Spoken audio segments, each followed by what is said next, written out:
A lot of riders think that crashes only happen to reckless beginner riders, but the data says otherwise. And you know what? I'm not making any of this up because this comes straight from the National Highway Traffic Safety Administration. And what I'm going to do now is I'm going to break down the biggest mistakes and statistics that makes riders get hurt or killed and how to avoid them. Did you know that most fatal crashes involve experienced riders, not just beginners? Years of seat time doesn't necessarily make you invisible. Get a load of this. 36% of fatalities involve riders with no motorcycle license. Many had years of riding experience but never bothered to get trained or to get a license endorsed by their state. And I've said this in a previous video, but getting your motorcycle license is a pain in the ass, but keeps you alive and it keeps you safe because it holds you accountable. See, that's where it really matters, the accountability part. Besides that, helmets alone reduce the risk of death by 37%. Now, if you're serious about riding your motorcycle, dress for the crash, not for the ride. I'm a huge advocate for ATGAT. The moment I put a leg over my motorcycle with my first motorcycle, I bought the proper gear and I'm still wearing it to this day. So you got motorcycle boots, motorcycle jacket, all padded everywhere, everything for that matter. $350 gloves. I don't mess around, guys, and you shouldn't either. Let's talk about number 2, bad street positioning when you're actually on the road. Now you see, lane choices, blind spots, and traffic flow mistakes. A lot of riders just don't position themselves strategically inside of a lane. The safest riders actively manage their space, keeping a safety bubble at all times, so this way you can escape in case there are problems. If you don't fully understand lane positioning for survival, this is real-world stuff that I talk about extensively. My motorcycle mastery course is going to be launched in March, but before that, I highly recommend you download the book. There's a link down below. Number 3, riders underestimate the dangers of intersections. I talked about intersections quite extensively before, but now I want to give you the facts directly from the NHTSA website. Almost half of all motorcycle accidents happen in intersections, and it's usually the cars that are making left turns. How crazy is that? Cars turning left in front of riders are one of the most leading causes of fatal crashes because the riders assume the drivers just don't see them. Well, how do you fix that? Well, ride like you're invisible. Cover the brakes, scan for movement, and anticipate dumb decisions by a lot of drivers. Now, you see, most people these days are pretty much driving a computer.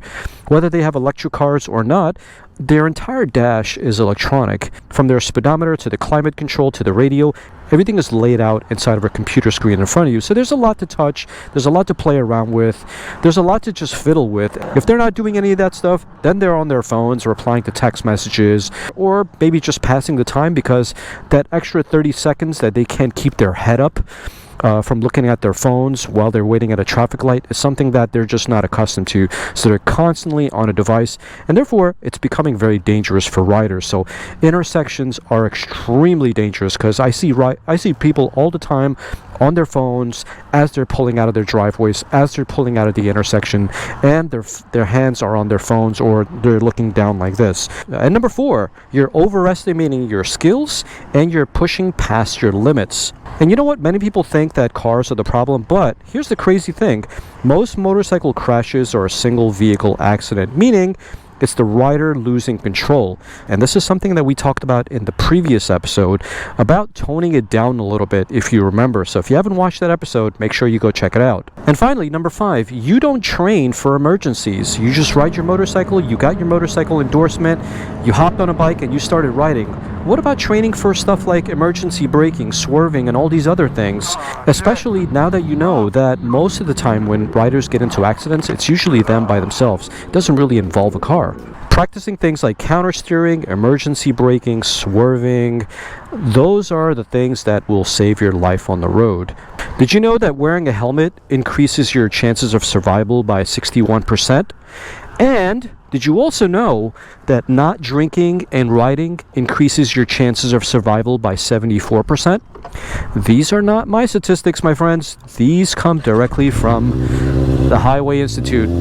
And I got a story to tell you about that. Now you see, for a while, I used to go to the Ducati hangout meets.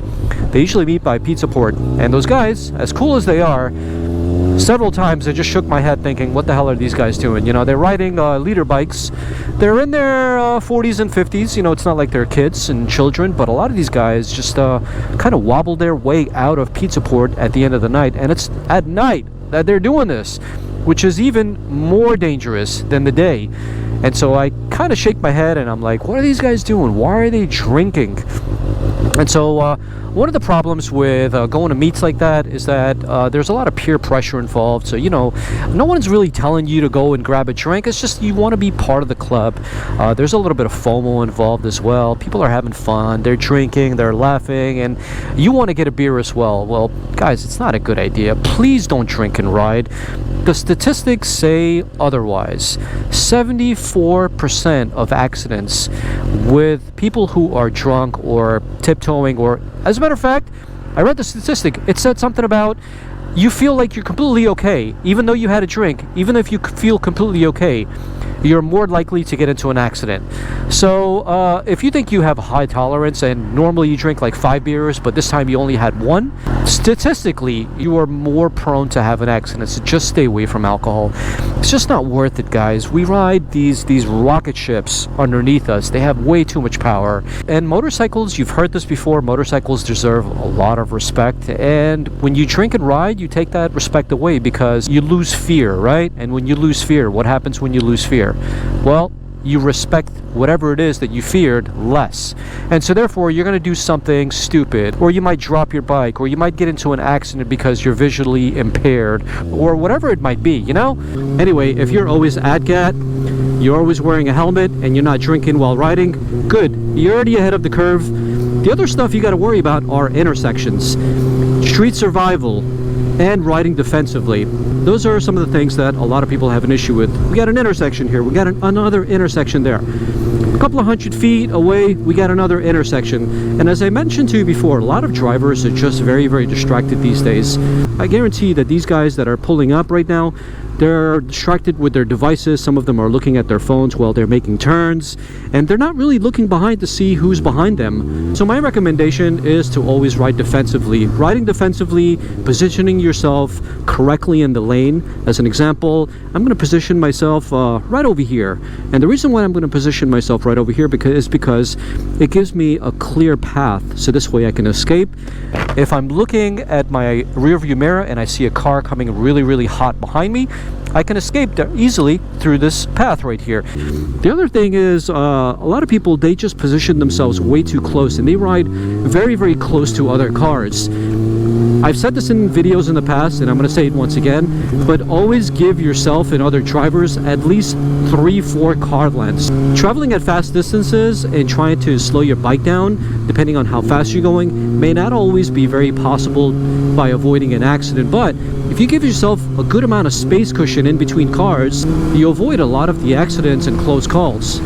You know, just speaking personally from me to you, I picked up this hobby when I was 44, 45 years old. It's been about 5 or who knows, a little bit more than that, 5 years or so. I never imagined that I would continue riding this long as I've have. I never imagined that I would grow the channel out and continue producing videos and kind of sort of now stepping into making this into a career. I'm in this for the long run. You know, I'm in this to ride for as long as I can, even into old age. So you have to think of the future long term. If you ride recklessly, it's going to be fun for about 5 minutes. The 5 minutes of your time, which is about 6 months for a lot of us, okay? 6 months of riding and getting into trouble and then quitting riding a motorcycle, that's about 5 minutes of your entire life, okay? So if you can ride for the long term, if you can ride for the rest of your life, obviously you would buy a smaller bike, you would practice on that motorcycle, you would take courses, because there's really nothing to rush. Despite being 49 years old, in this day and age, I'm still young, okay? Being 49 years old, 20, 30 years ago, you were 49 years old. Today, being 49 years old is not the same. People live longer. People are a lot more healthier, depending on how you eat and how much alcohol you consume. And, you know, I'm not going to get into all that health stuff, but you get what I'm saying. If you have a healthy lifestyle, and, you know, a lot of it boils down to genetics as well, if you have a healthy lifestyle, let's just say you have good genetics and you live a healthy lifestyle, you're probably going to live for a long time, 80s, 90s, maybe even 100. Who knows? No one can really predict that stuff, and I'm not trying to either. But all I'm trying to say is we have to think long term, and I've thought about this quite a lot recently. You know, like, I gotta watch out because number one, this is a hobby for me. Number two, this is also a career. It's fun and I'm being paid at the same time. Win-win. But how do I minimize the risks as less as possible, or as the least amount of possible? And you don't necessarily have to be a YouTuber to think like that. All you got to do is just think of your life, you know, like, no matter what your age is, you got to think long term. If I'm doing what I'm doing right now, how long can I continue doing this before it ends? So if I'm riding normally like this, I can probably ride normally like this for the rest of my life. But if I'm constantly riding fast, and if I'm constantly not at GAT, or not putting on my helmet, or obeying the speed limits, or not riding my ride, treating every single corner as a racetrack, you get what I'm saying. The chances of me quitting riding or getting to a point where it just gets really bad for me are pretty high. I gotta really chill out. I'm no longer a kid, but sometimes that kid in me comes out, and boy, I just want to push it, man. I really, really want to push it.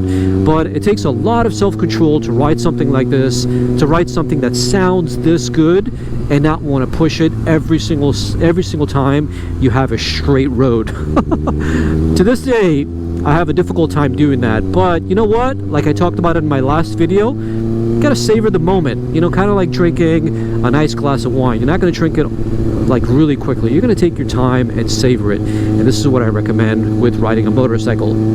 Anyway, a couple of closing thoughts. Wear your helmet, always at GAT, ride your ride within your limits, get the proper education, so this way you can learn street survival. Motorcycle Mastery is going to be dropped around March. Look for it, but in the meantime, link down below for the Motorcycle Mastery Guide. Download it, like this video, and also subscribe to the channel. And I'll see you guys on the next episode. Peace.